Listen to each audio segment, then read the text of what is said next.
वृक्षत्वचेची काळजी हिवाळ्यात नेमकी घ्यायची तरी कशी? शरद ऋतू म्हणजे हिवाळा मनाला आणि शरीराला सुखद गारव्याने तजेला देणारा असला तरी या ऋतूतील कोरडी हवा त्वचेमध्ये शुष्कता वाढवते. त्यामुळे हिवाळ्यात त्वचेची देखभाल करणं अत्यंत आवश्यक असतं. कोरड्या हवेमुळे त्वचेतील नैसर्गिक स्निग्धता कमी होते. परिणामी त्वचा रुक्ष होते किंवा अतिरुक्ष होऊन तिचे पापुद्रे निघतात. अर्थात सर्वच शहरात असे परिणाम दिसत नाहीत.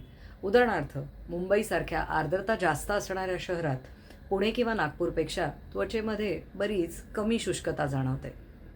त्वचेमध्ये स्निग्धता साठवून ठेवणारे संरक्षक स्तर हिवाळ्यामध्ये काहीसे कोरडे पडतात आणि मग आपल्याला जाणवते ती कोरड्या पडलेल्या त्वचेवरची हलकीशी सुटणारी खाज, चुरचूर आणि लालसर त्वचा. विशेषतः संवेदनशील त्वचा असेल तर हा त्रास अधिकच होतो.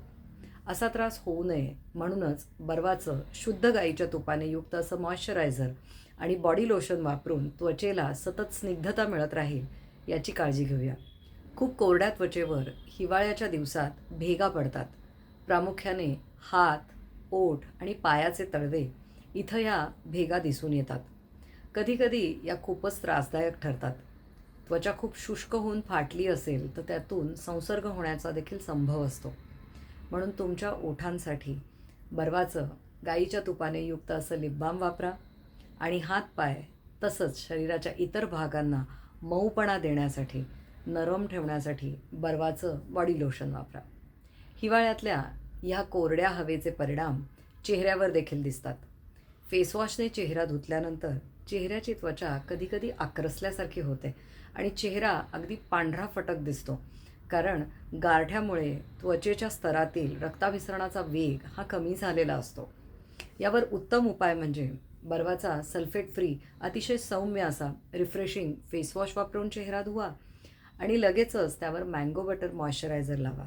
म्हणजे त्वचेचं पोषण देखील होईल. आधीच काही त्वचाविकार झालेले असतील तर हिवाळ्यामध्ये अशा विकारांचा त्रास अधिकच जाणवायला लागतो.